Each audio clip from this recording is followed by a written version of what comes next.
Jabat gereja besar masuk Islam. Siapakah sebenarnya nenek ini? Benarkah nenek ini pejabat besar di gereja? Tonton sampai selesai karena endingnya bikin ngakak so hard. Tiap doa kok melihat fotonya Tuhan Yesus itu. Pada suatu saat saya berdoa ada itu sinar kres gini. Sinar itu bentuk kres. Doyan untuk berdusta ya, dia berbohong dan kelihatan sekali sebenarnya ya, dari cara bicaranya, kemudian kesaksiannya, semua dusta ya. Teman-teman sekalian, kenapa saya katakan dusta? Dia ini mengaku bahwa seorang Kristen dulu dan doa dalam gereja gitu ya, kemudian dia mu'alaf ya. Ternyata teman-teman sekalian, nanti tonton sampai selesai video ini ya, karena dijelaskan ya di video ini nanti, dia ini sebenarnya tukang sapu yang membersihkan gereja. Nah, itu kan bukan lagi hal yang biasa. Ada banyak umat muslim yang jadi tukang sapu kok di gereja, tapi mereka bukan Kristen, mereka tetap Islam. Nah, demikianlah nenek ini. Dia ini adalah seorang tukang sapu atau pembersih gereja. Lalu dia mengaku adalah seorang Kristen, lalu mualaf ya. Ibu masuk Kristen tadi. Oh ya. Nah, itu gimana karirnya? Nah ya ini. Terus kan orang ada langganan dua yang orang Kristen dekat saya. Nah itu jadi saya sudah Les? Sejak kapan ada les Kristen? Sudah saya les Kristen lulus. Ere lulus, kayak mau lulus sekolah SMU.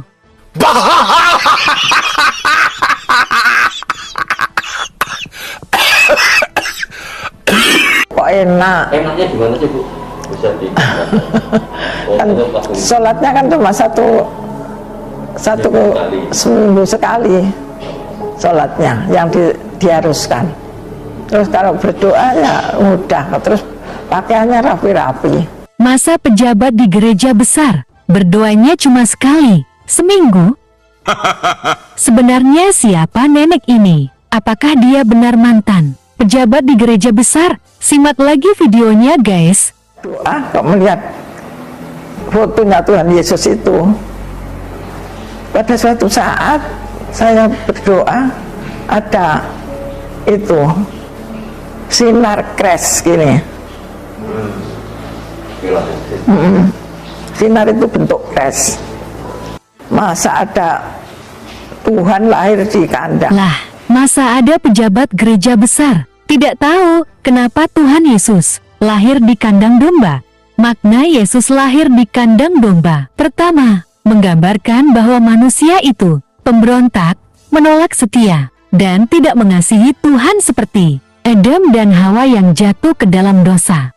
Saat itu di Bethlehem dipenuhi banyak orang karena diadakan sensus penduduk menyebabkan penginapan penuh. Maria dan Yusuf mencari tempat untuk Maria melahirkan, namun pemilik penginapan menolak sehingga terpaksa Maria dan Yusuf pergi ke kandang domba.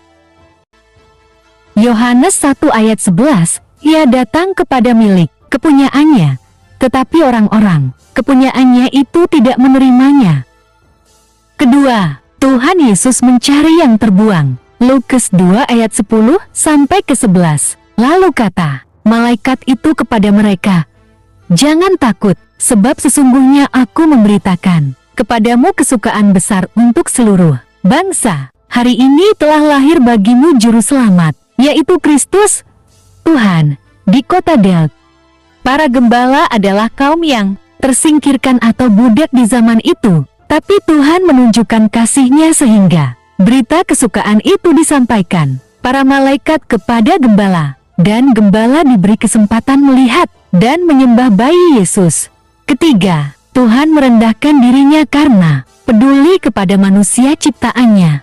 Filipi 2 ayat 6 sampai ke 7, yang walaupun dalam rupa Elohim tidak menganggap kesetaraan dengan Elohim itu sebagai milik yang harus dipertahankan, melainkan telah mengosongkan dirinya sendiri dan mengambil rupa seorang hamba dan menjadi sama dengan manusia.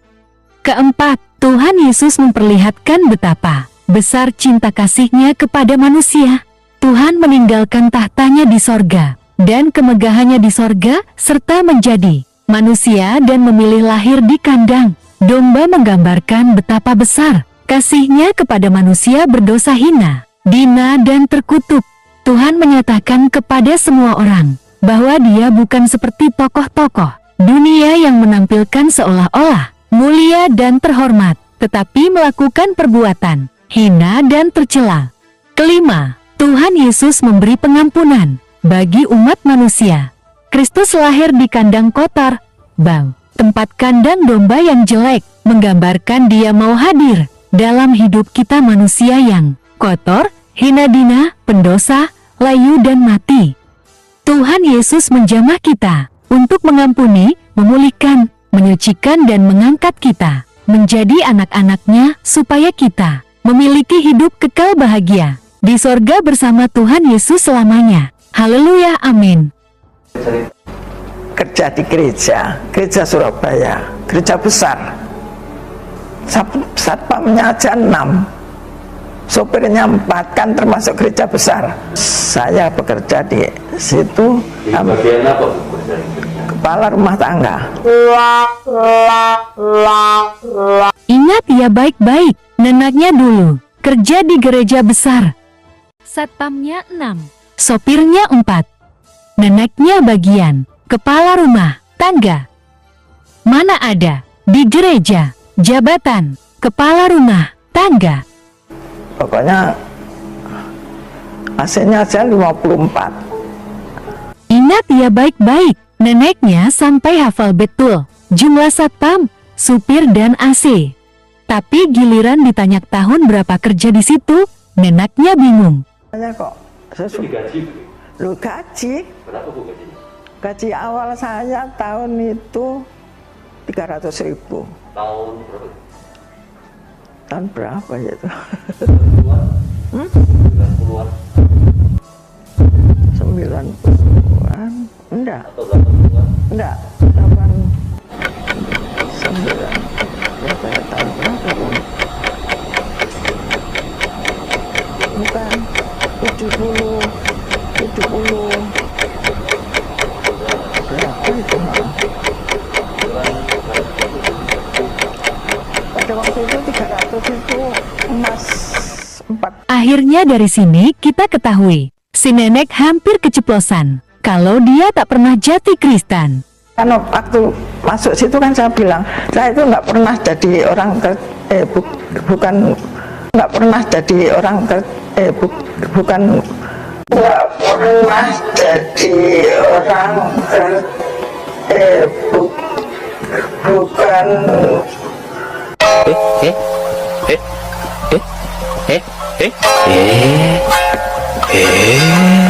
waktu masuk situ kan saya bilang, saya itu nggak pernah jadi orang bukan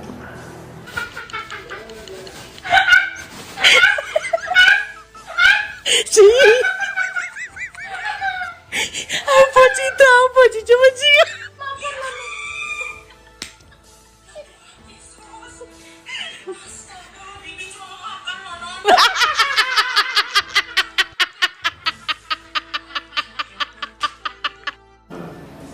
Terus saya tanya, berapa uang saku saya? Dia bilang 300. Tak pikir-pikir, ya sudah. Oh, beliau kerja di gereja sebagai tukang sapu. Kita sebagai orang Kristen tetap menghargai dan menghormati nenek yang pernah kerja di gereja, walaupun tukang sapu. Terima kasih ya nenek. Tapi perlu diketahui di gereja kami pun ada suami istri yang kerja di gereja sebagai OB. Mereka Islam dan sudah puluhan tahun kerja di gereja, dan mereka tidur di samping gereja. Tapi kami tidak pernah mengajak mereka masuk Kristen atau mengiming-imingi sesuatu supaya mereka masuk Kristen, karena setiap orang berhak memilih agama mana yang dianut. Saya Ibu Haryati Suherman. Saya dari kecil itu keluarga saya Islam semua, kakek nenek saya Islam. Saya juga Islam, cuman saya tidak mengerti arti dari bahasa Arab. Dari video yang disimak, kita sudah tahu siapa si nenek. Dia Islam dan pernah kerja di gereja karena suaminya sudah meninggal. Kemudian mengaku pernah masuk Kristen, lalu mualaf. Ya begitulah katanya. Tapi dari video yang saya simak, sudah jelas nenek ini siapa. Kita serahkan saja sama Tuhan Yesus. Benar atau tidaknya cerita si nenek, hanya Tuhan Yesus yang tahu. Jelas sekali ibu ini kelihatannya berbohong ya. Jadi ceritanya mengarang dan tidak sesuai dengan fakta.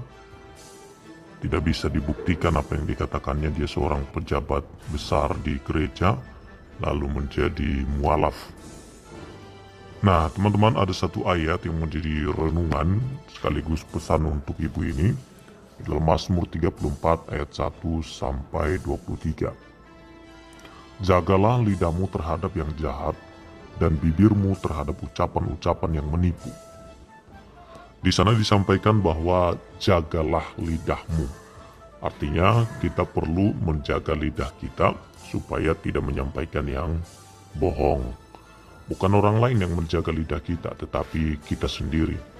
Kalau kita disuruh menjaga lidah, berarti ketika kita tidak menjaganya, ada sesuatu yang akan terjadi. Karena ketika kita minta seseorang, jagalah ini, maka jika dia tidak menjaga, bisa saja ada hal yang buruk terjadi. Sehingga Tuhan juga memberitahukan kepada kita untuk menjaga lidah kita terhadap yang jahat. Jangan sampaikan yang jahat, jangan sampaikan hal yang bohong, hal yang mendusta, hal yang tidak sesuai dengan fakta. Tetapi sampaikanlah jika ya, katakan ya, jika tidak, katakan tidak. Selebihnya itu adalah bagian daripada kuasa si jahat. Lalu dilanjutkan, dan bibirmu terhadap ucapan-ucapan yang menipu. Jangan menipu. Bibir kita ini perlu dijaga supaya tidak menipu, supaya tidak berbohong. Jangan hanya karena uang lalu memberikan kesaksian bohong seperti ibu ini. Motivasinya kita nggak tahu, tetapi yang pasti apa yang disampaikannya itu jelas tidak sesuai dengan fakta, karena bisa dibuktikan apa yang dibicarakannya tidak ada sama sekali hal-hal seperti itu di dalam gereja. Berbohong atau berdusta adalah satu dari sekian banyak kesalahan atau pelanggaran yang hampir semua orang pernah melakukannya. Bahkan hal berbohong atau berdusta ini seringkali dianggap sebagai sesuatu yang sepele, lumrah, dan dianggap sebagai kesalahan yang manusiawi. Benarkah demikian? Ketahuilah bahwa berkata bohong atau dusta tidak benar. Bukanlah perkara yang bisa ditoleransi karena hal itu merupakan dosa. Berbohong atau berdusta adalah perbuatan yang bertentangan dengan firman Tuhan. Bohong atau dusta adalah salah satu dosa lidah yang sangat berbahaya dan harus dibuang jauh-jauh dari kehidupan orang percaya. Sampai Alkitab mencatat bahwa bohong atau dusta adalah satu di antara 7 perkara yang sangat dibenci oleh Tuhan. 6 perkara ini yang dibenci Tuhan, bahkan 7 perkara yang menjadi kekejian bagi hati Tuhan. Mata sombong, lidah dusta, tangan yang menumpahkan darah, orang yang tidak bersalah, hati yang membuat rencana-rencana yang jahat, kaki yang segera lari menuju kejahatan, seorang saksi dusta yang menyembur-nyemburkan kebohongan dan yang menimbulkan pertengkaran saudara. Jadi itu Amsal 6 ayat 16-19. Bohong atau dusta sumbernya dari iblis sudah pasti, karena iblis adalah bapa dari segala dusta. Yohanes 8 ayat 44. Maka kita, jika ada orang yang suka sekali dengan berbohong atau berdusta, siapa bapaknya? Pasti iblis. Bila kita tidak mau disebut sebagai anak-anak iblis, maka kita harus berhenti berkata-kata bohong atau dusta. Sebagai orang percaya, kita harus bisa menjaga lidah kita dari ucapan-ucapan yang menipu. Jika tidak, kita bukanlah hanya menjadi batu sandungan bagi orang lain, tapi juga mempermalukan nama Tuhan. Terlebih-lebih jika kebiasaan berbohong itu dilakukan oleh mereka yang sudah terlibat di dalam pelayanan. Apa kata dunia? Berhati-hatilah, bohong atau dusta adalah dosa yang mengikat. Sekali orang berani berbohong, ia akan cenderung untuk terus berbohong. dan akhirnya bisa menjadi suatu kebiasaan. Siapa yang mau mencintai hidup dan mau melihat hari-hari baik, ia harus menjaga lidahnya terhadap ucapan yang jahat dan bibirnya terhadap ucapan-ucapan yang menipu. 1 Petrus 3 ayat 10. Jadi teman-teman sekalian, apa yang dilakukan oleh ibu ini adalah bukti bahwa di dunia ini banyak orang berbohong. Bukan karena usianya sudah berumur, dianggap dewasa, tetapi dari pemikirannya, ucapan, dan perkataannya. Perkataan itu muncul dari pemikiran. Pikiran kita harus diisi dengan firman Tuhan, hal-hal yang baik, hal-hal yang positif, hal-hal yang membangun, hal-hal yang memberikan dampak kepada orang lain, dampak yang positif. Jangan berbuat bohong, jangan mendusta, jangan menghina agama sesama, dan jangan mendustai orang lain. Biarkan orang berbeda keyakinan dengan kita. Kita punya jalan sendiri, punya jalan masing-masing. Keyakinan orang jangan terusik dengan apa yang dipercayainya atau dengan apa yang menjadi agamanya. Kerjakanlah apa yang menjadi bagian tanggung jawab kita sebagai umat yang beragama. Dan jangan mengumbar kebencian terhadap agama lain. Agama lain boleh saja berbeda Tuhan dengan Tuhan yang kita sembah menurut keyakinan kita masing-masing. Tetapi jangan jadikan itu sebagai permusuhan atau suatu alasan untuk membenci perbedaan. Karena kalau Tuhan inginkan satu warna, Tuhan bisa kerjakan. Kalau Tuhan inginkan satu agama, Tuhan bisa kerjakan. Kalau Tuhan inginkan dia paksa semua orang menyembah dia, Tuhan bisa kerjakan. Tetapi Tuhan memberikan kebebasan kepada setiap orang. Lalu siapa kita sehingga kita tidak memberi kebebasan kepada orang lain untuk memeluk kepercayaannya, agamanya masing-masing? Apa kita lebih hebat daripada Tuhan? Biarkan Tuhan saja yang berperkara kepada setiap manusia yang mempunyai suatu dosa atau menolak dia. Bagi setiap orang yang percaya kepada agamanya, dia punya jalannya sendiri-sendiri, dan biarlah dia mempertanggungjawabkannya. Kita tidak boleh marah, emosi, sakit hati, dan lain sebagainya. Oke teman-teman sekalian, terima kasih ya sudah menonton video ini sampai selesai. Dan jangan lupa tinggalkan komentar Anda di kolom komentar yang tersedia di bawah ini. Akhir kata, salam damai sejahtera.